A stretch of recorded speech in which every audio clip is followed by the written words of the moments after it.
hisia zao, na video hii imeandaliwa na mwanahabari wetu Ephantus Githua.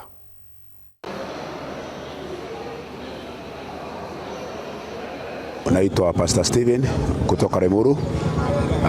Lakini kwa mambo ya mtoto mdogo kung'olewa meno, naona kwangu hafai kung'olewa meno kwa sababu meno hukuzwa tu na Mungu kwa mtoto, na mtoto mdogo meno yake inapokuwa pengine kile kitu kinaweza fanya mtoto apelekewe daktari ni ikiwa meno haijakaa katika laini mzuri, ili kwamba daktari airekebishe na iweke katika laini inayofaa.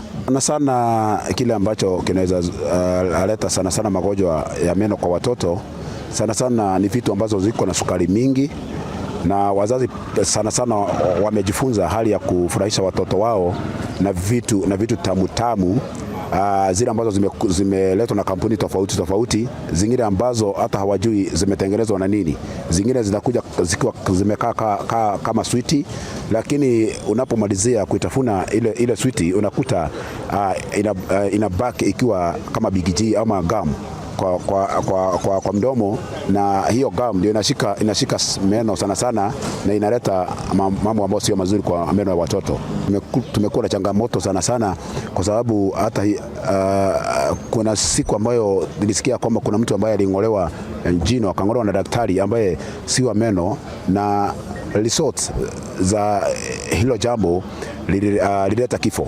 Kwa hivyo tunafaa kuwa na madaktari wa kutosha. Serikali tusaidie sana, tuwe na madaktari wa kutosha ili kwamba watoto wetu wasiteseke sana kwa sababu ya meno. Naitwa David Mure. Zile changamoto ziko kwa watoto wenye wanakatika meno ni vile wazazi hawajui vitu vingine wanawapea simeundwa na vitu kama gani, kama zile vitu zinaitwa yogo. Juu hiyo kitu ukiweka kwa maji, uweke kwa mkono, umwagilie maji, alafu usugue, utakuta hiyo kitu inakuwa gamu. Kwa hivyo hizo vitu wenye wanapea watoto ndizo zinaharibu meno ya watoto, sababu meno ya watoto bado haijakuwa ngumu, sasa inaharibika. Madaktari wa meno wale wako sio qualified wengi, sababu siku hizi unakuta mtu ameng'olewa jino, amefula, mwingine amekuwa na shida kwa mdomo. Lakini hapo mbeleni juu madaktari walikuwa wanajulikana, kama hapa kwetu Limuru kulikuwa na mmoja anaitwa Kahangara. Kila mtu alikuwa anaenda hapo na hakukuwa na hizo shida za meno. Lakini siku hizi kila daktari unaweza kuta tu anang'oa meno na hana, sababu ako na kibali cha kutibu, hata kung'oa anang'oa na hana hiyo kibali. Naitwa Stanley Thuku.